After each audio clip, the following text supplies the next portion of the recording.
môi từng ngọc nghe là tay ta su admin ha đại khơi thọt sao pi mà tơ đọc lỏng à lấy admin màu hai pi mà tơ đọc lỏng chừng luôn thèmประเภท để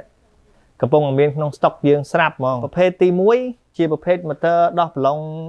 កម្លាំង 42 V ដែលជាកម្លាំងទើបបញ្ចេញថ្មីធំជាងគេកម្លាំង V ធំជាងគេគឺ 42 V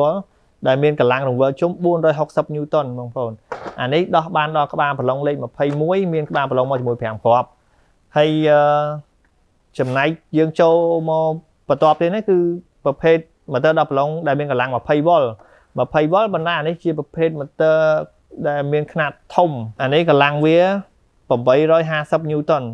ដោះបានក្បាលប្រឡងដល់លេខ 27 បងប្អូនលេខ 27 គឺយើងប្រភេទក្បាលប្រឡងឡានធំហើយអាហ្នឹងហើយមានថ្មមក2គ្រាប់ទៅថ្ម 4-5 ម៉ោងទាំងអស់ក្បាលប្រឡងមកវាមាន 3 គ្រាប់ហើយចូលបន្ទាប់មកទៀតគឺលេខ 500 Newton 500 Newton អាហ្នឹងដោះបានក្បាលប្រឡងដល់លេខ 24 បងប្អូនអានេះក៏មកមួយថ្ម 4-5 ម៉ោងចំនួន 2 គ្រាប់មកដែរចូលបន្ទាប់ទៀត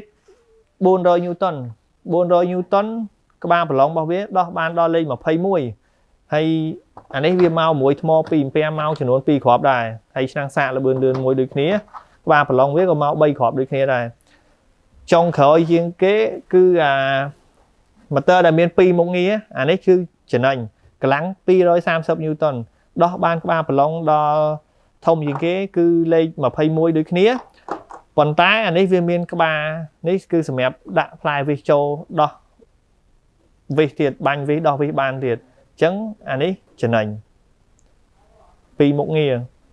ហើយមានប្រអប់មានអីដូចគ្នា